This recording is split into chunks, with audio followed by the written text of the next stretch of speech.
You are listening to the Scars and Guitars podcast series that syndicates for the A-List Online. My name's Andrew Mackay-Smith. Hope you've been surviving. Well, I guess that's not the right choice of words, is it? I hope you're doing well. You're thriving. There you go. Hope you're surviving, needless to say. But hope you're not going too crazy during this pandemic-inspired lockdown we've all had to experience the globe over. This should lift your spirits, though, because it's the one and only Schmier, the fella who has been out the front of destruction, apart from a break in the 90s, of course, since the early 80s. He's the man. One of my favourite interview subjects, it must be said. This is my fifth or sixth conversation with him. I think it's probably my fifth. So we developed a bit of a rapport, as I think you'll tell throughout the conversation. Now, the reason for the chat with Schmier is to talk up Destruction's new live album, Born to Thrash, live in Germany. It's out right now, at least, via streaming services. The physical stuff will be out sometime in June or July. Schmier actually does talk about that through the conversation. So here he is, Schmier from Destruction. The popular Andrew, fellow. hi. How are you, mate? Hey, I'm good. I'm good. Despite the circumstances, we have a very spontaneous release and very spontaneous interview session at the moment. I'm busy with music. Distracts me a little bit of the COVID-19 bullshit going on. Mm-hmm. And so also we had, just at this moment, I'm receiving a lot of positive news here from the German newspapers and stuff. So Great. it looks like we're opening up a lot of stuff again in the next days and weeks in Germany. And the main scare is over for the moment. And things are going for the good. So a lot of good news, and of course the live album promo that is very unexpected, but a lot of fun at the moment. Yeah, I'm glad you guys are coming out of it. I think we're very slowly being back into normal life. So my daughters are going back to school next week, which is great. Finally. Finally, Oh, my yeah. God, it's been, you know what it's like. It's been terrible bloody having them at home because they're not learning as much. Yeah. No, of course not, and it's, of course, a tension situation. Everybody's locked up at home, So Yeah. I'm sure a lot of families had problems also because the kids at a certain age, they want to have freedom. They don't want to be with the parents. They want to go out with their friends, and it all wasn't possible. And of course, there was a lot of tensions in families at the moment. So I'm sure a lot of parents are taking a deep breath when this is over. Agreed. Yeah. Mine are fairly young. Mine are 5 and 6 years of age, so they're completely dependent on us anyway. But imagine if you had teenagers and they were stuck at home and they wanted to get out and meet their friends and carry on and all the rest of it. And I mean, there's been kids around the neighbourhood here getting up to no good. Not really serious stuff, just spray painting and all that bullshit. But it's just a symptom of boredom. Yeah, of course. I don't blame them too much. I saw that some of my friends, also my brother has young kids, so also he was kind of happy that he was with the kids for a while now. And but also some other friends, he had problems. He said, I have no control over my teenies. They don't understand that they have to stay home. They just go, and they confront the parents with a lot of trouble. And in those teen years, you know how it is. You're rebellious. You don't want to follow horrible. the rules. Teen years are horrible. I don't miss them. I can tell you that now, mate. As soon as I became a fully fledged adult, I realised how difficult they were, to be honest with you, looking back on it, because you're so insecure as a teenager. Yeah. You need to be around people, or you need to be around people or you retreat into yourself. It's usually one of the two. And you haven't found that balance and that middle ground yet. And being stuck at home means you dive into the internet, which means you can get into arguments with dickheads online and all that sort of thing. And but Exactly. But mate, for you guys, let's talk about this new album because I'm enjoying it a lot. It must be said. It's hard to get a quality live sound via an MP3 or via a recording, but you've achieved that. But what I wanted to know is, Born to Thrash. It's tight, it's polished, but most importantly, it's vicious. So, was this something that you planned prior to COVID-19, or was this something that you planned as a response to it when we got into the pandemic? Yeah, everything about this album is very spontaneous. We never recorded this show, or we didn't plan to record the show. It was our former sound engineer, Arnie. He's having a company now recording live shows at festivals. And he was at this Party Sound Festival recording some bands. He had the equipment running, and he said, hey, I'm going to record Destruction, and not telling them. So he came into our dressing room after the show, and he said, hey, guys, I have a surprise for you. All I want is some Jack Daniels Coke. and we gave him some we gave him some Czech and Coke, and he gave us this live recordings. We were like, man, what the fuck, nice surprise. And sometimes it's great to not know when you get recorded, because it was a great show and we didn't know we get recorded, so we were kind of easygoing. We were kind of chilled. We had a good show, a fun show. Once there's a recording button and there's a lot of recording going on, you're kind of a little more stiff. So once we get home from the summer festivals, we went to the studio and we did a rough mix of this album, or of the songs that we had, and we were like, wow, this sounds killer. It sounds really good. We should use this one day for something. And then we put it back into the pocket, and nothing happened. And then COVID came, and we got all those cancellations. I was locked up actually on an island in the Indian Ocean on my holidays. Yeah. And I couldn't fly back to Germany anymore. And I got all this bad news coming from Germany and all these cancellations. And then I remembered the live album that we had in our pockets, and I was like, wow, maybe we should talk about this now. And I called the boys and I talked to the label, and everybody agreed that now it's the time to bring it. But it has to be like a different kind of aspect of a live album. That's why we have made the decision to, first of all, bring it out as fast as possible, be available for streaming already on Friday now, the 8th. Yeah. And the physical product takes time to produce, so that comes in summer. So we have 2 independent release dates. And the reactions from the fans were great. Of course, when you want to do a live album, then you normally do it differently. But the album just sounded great, and everything was just coming together so easily that we said, let's do it. And it's going to help us through the difficult times, financially a little bit, also keeping ourselves busy with positive thoughts, and also keeps the fans connected with the band. And that's all we need now, that after all the concerts and festivals got cancelled. Yeah, and look, I've got to ask, it sounds perfect. So that can be a good and a bad thing. So I hope you don't mind me asking this question. Were there any overdubs in the studio done? Because I'm a musician myself, and mate, you guys go along at a bloody cracking pace, but there's not a note out of place. So there's little things that are not 100%, but we've been, the basic set of this is our live set. Also, we've been playing some tours. Right before summer, we came from the Overkill tour, and we had tours before this. So the band is tight. Randy was in the band. Damir, the new guitar player, was in the band. We were rehearsing. We were at the rehearsing peak of our career, because we have the new lineup. So that was actually maybe the big plus on this, that we been sitting down a lot and rehearsing the songs.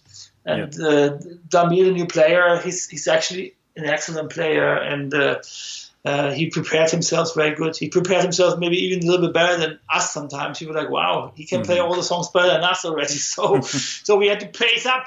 But no, I mean, you can hear some little stuff that is not 100%, but the band is tight at this moment, Very and tight. you can hear it. Extremely tight. There's some fuck ups on the vocals here and there. I lost the lyrics here and there sometimes, especially on Best Invasion. I mixed up the verses. Some old school fans might hear that, but it's spontaneous, it's live, So it's kind of. Also, we had a little problem with the bass. I'm usually recording the bass live with 2 channels. Like one channel is like a clean channel, clean and dirty. Yeah, I get it. Yeah. And then one channel is a dirty channel because I'm having a Lemmy kind of bass sound. Sure. But on this recording. Somehow they recorded both dirty signals. So I have one microphone dirty signal and one DI dirty signal. So I didn't have the clean bass. So for the live album, I'm not 100% satisfied with my bass sound, but it's what it is. The guitar sound really wicked, and I think the whole 55 minutes are just explosive. The band went out there and we killed it, and it has a certain raw energy also. So it's kind of when you've done a different live album, one that is planned, we would have maybe work more on it, and also do some fade in and fade outs, and it wouldn't be one shot. No, this is one shot. It's Sure. a raw life experience, and I think that is what matters at this moment. And of course, some fans have complained already that I'm missing the surprises. But you have to understand that this is a festival performance where people want to hear the best of Destruction. Oh, yeah. And you're always going to get that, aren't you? Yeah. So, yeah, I mean, maybe, if this is a big demand and success, we can do a second part of it, Born to Thrash 2 in 2 years or so. Who knows? I mean, a comeback of live albums, why not? Live albums have been very unpopular in the last years. The label also was, at the moment, a little struggling in releasing it, but because of COVID-19, they were like, okay, let's try. Yeah. But, I know as a fact that, live albums sell like 20% of a normal release. Yeah. So for record labels, live albums are not so interesting anymore. So we grew up in times when live albums were so great. All my favorite albums were live albums from the past: Unleashed in the East, Priest, Status Quo Live. When I was a teenie, Exit Stage Left from Rush, and of course Iron Maiden's Live After Death are all masterpieces and part of rock and roll history. So live album is something that should be good. But of course, also with new technologies and stuff, live album became just better studio albums, with a little bit noise of people, and we try to avoid this as much as our album had to be tight. I mean, we're a thrash band; it's important to be tight, but it was also important to not do it too polished and too, it had to be leave some edges, and sure, yeah. I think the album has that, No, I agree. Yeah. Hey, was Randy the drummer on the album? Yeah, Randy's the drummer. Yeah.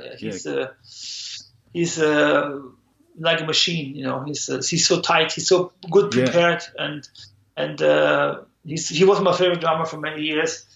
And the first time I saw him with Annihilator already, I was like, wow, this guy is like amazing. And I'm, of course, very glad that he's playing for Destruction now, and that we have to get him for the band. So, he's with us now for, I think, 2 years or so. I mean, he basically, one of his first tours actually with us was the Australian tour. Oh, wow, okay. That we did. And, like on this tour, we kind of asked him to stay with us, basically. Yeah.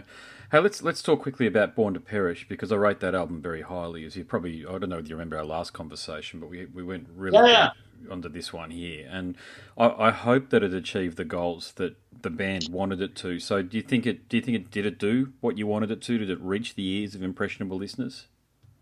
Oh yeah, I think we had a lot of attention for this album, and I also could see live that the new songs had really good reactions from the crowd. Maybe the best reactions since the Antichrist album, since 20 years. Of course, you always want to sell more records, but we're a thrash band. There are certain limits for what we can sell. We play extreme music, so I have no crazy expectations. I think the positive results we had for the album were overwhelming, actually, and a lot of fans really liked the album. We still got really good reactions on the album in the internet. Mm-hmm. So I just want to go out there and play again. And now we have all those great new songs that we can't play live, So on the last tour, we've been headlining in February, and we had 4 of those new songs live in the set list, and we had really good reactions from the crowd on it. So I'm looking forward to go back on the road. It's kind of funny now that we do this live promotion, that a lot of people are asking me, like, do you write new songs already? And I'm like, no. I'm trying to promote this new album that's just 7 months old now. Yeah. But sooner or later this summer, when we sit home and are going to be bored because all the festivals got canceled, I guess we're going to have to start writing new stuff when we're inspired. Mm-hmm. But it's not a must at this point to already start writing new material.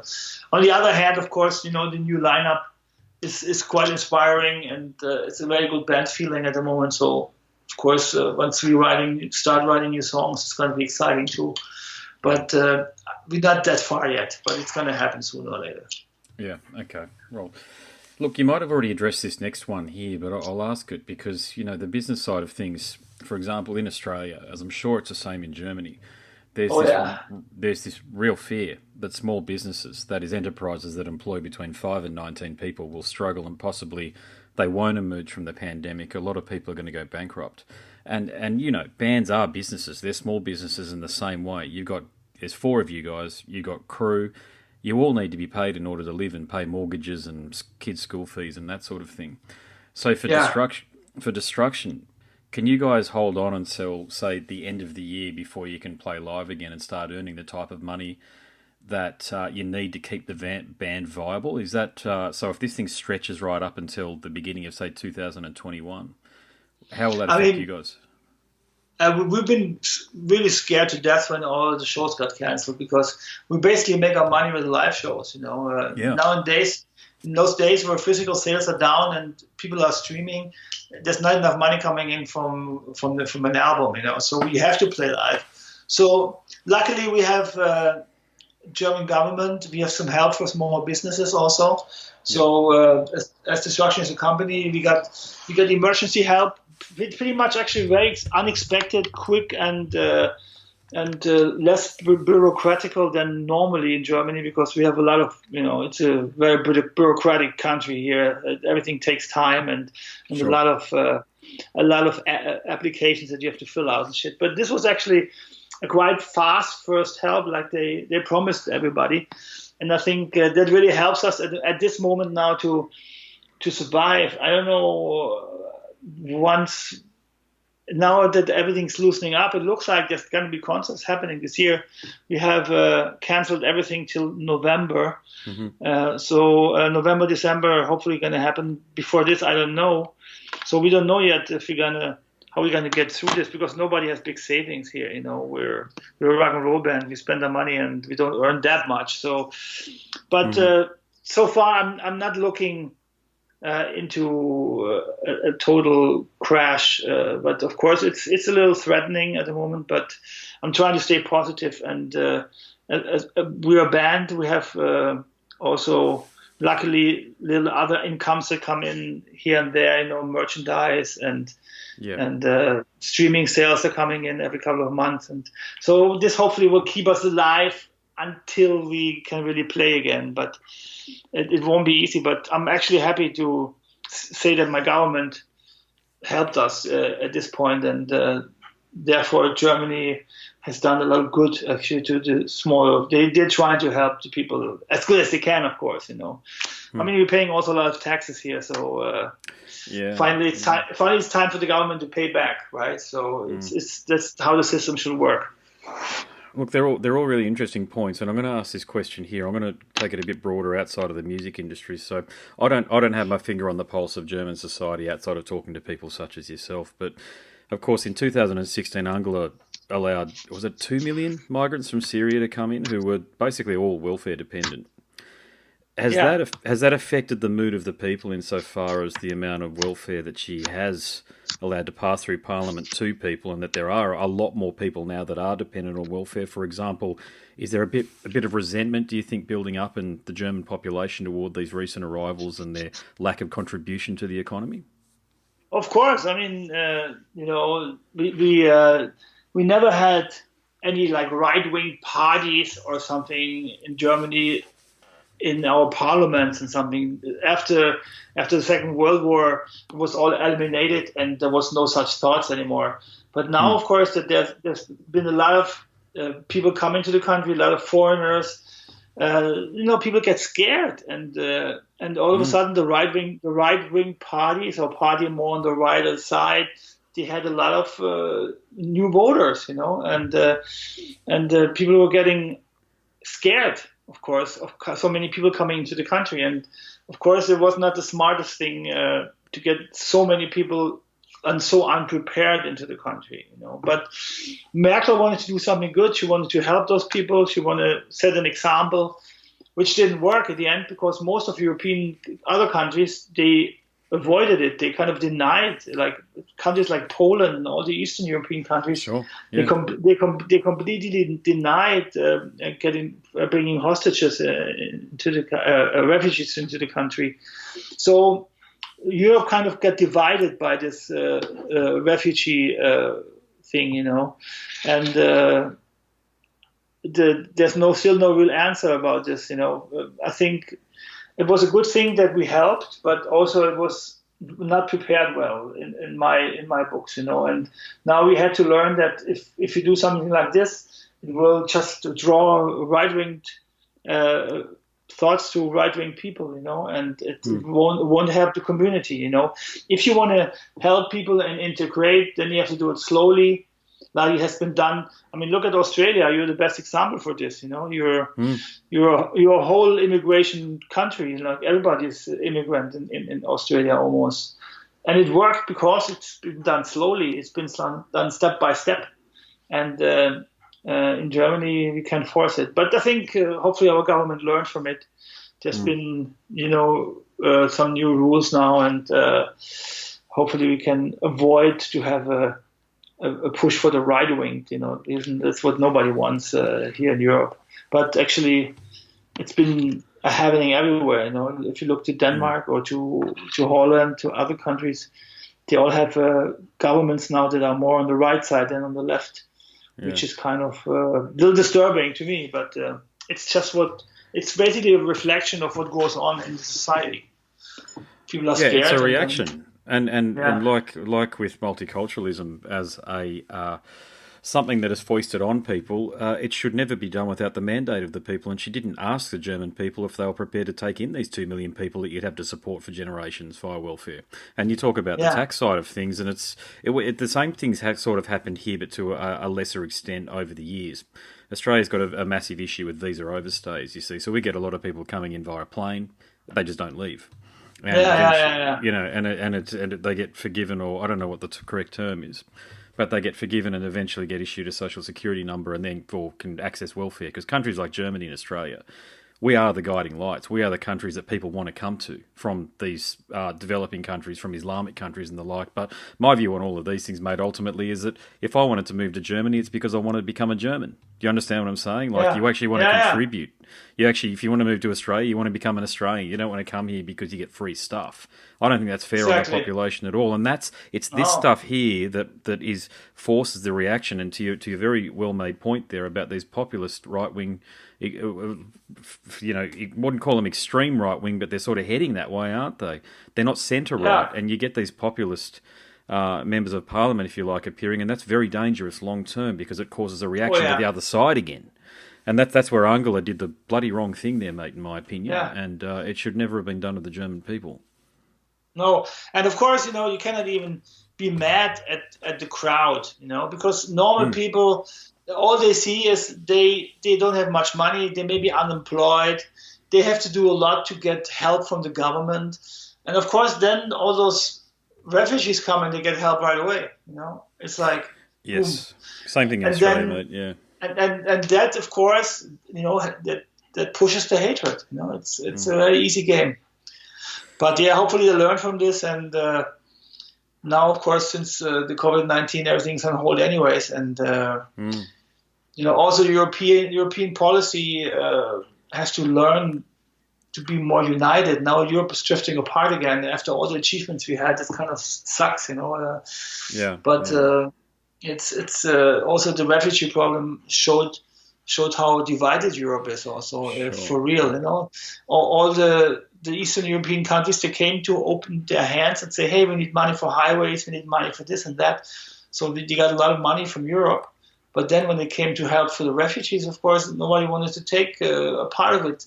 That's also something, we have to make united decisions and that are good for everybody. And that's, of course, a world problem. I mean, as we saw with COVID-19 now, at the beginning, everybody was laughing at certain countries like, what is this COVID bullshit? It's just another... Sure, I remember, yeah. It's just another sneezer, and it's going to be over soon. And look at America, they were the countries that locked their borders and were like, oh, we don't want to be part of this. And now they have the biggest scare at the moment.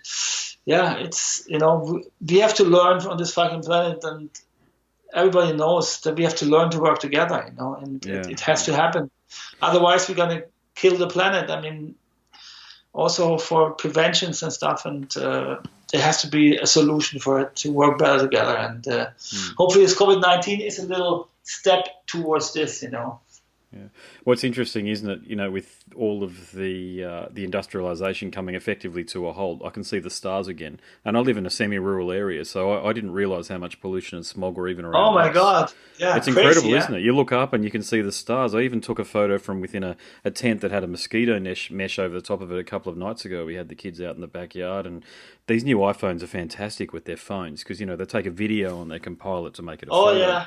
And it took the most brilliant picture just from sleeping in my sleeping bag, looking up and taking a photo. And I couldn't believe how many stars that I could see. And part of me thinks I don't want anybody to lose their job and to fall in financial hardship, but I kind of like this part of it.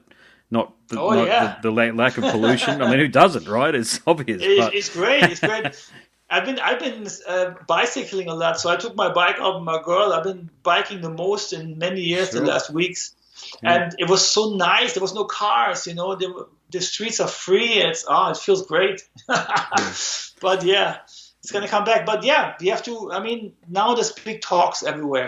People are talking about, this, how you call this, that the government gives a certain amount of money to people to survive already, like what's called JobKeeper in Australia. It depends on the government and the policy they got in place. But if it's welfare or it's not real welfare. They did like a project in Sweden and in Finland. Okay, and it's let me Google it. How it's called in English? It's like a basic income. But the universal basic income. Yeah, I get you. Yeah, I think unconditional basic income it's called. So people have enough money to survive, and then they can start on that building a business on or going for a job or whatever. Stuff like this is in the talks, of course, again now, and of course we have to change the system. The system of growth doesn't work until the end. This earth is squeezed out, and we have to change the system, and that hopefully for that COVID-19 makes people rethink certain things, and but we have to take the chance also. I'll just do a time check, mate. How much more time have I got? I've just got a couple more questions if we've got time. Yeah, okay, we got 5 minutes more, no worry. Sure. Hey, I had a chat to Laura from Burning Witches recently, and was singing your praises there. And I know you've had a big hand in the success of that band, which I don't think people realise, as their producer and their musical mentor, if you like, especially with the sound that you helped them cultivate in 2017's Hexenhammer, and this year with Dance with the Devil, which I think is a better album, to be honest with you. But was it a challenge for you to find a vocalist of Laura's calibre, because she's fantastic, to replace someone who was very talented in Serena? Yeah, we knew right away. It was an emergency rush. We had not much time to replace Serena because she was on the way to leaving the band.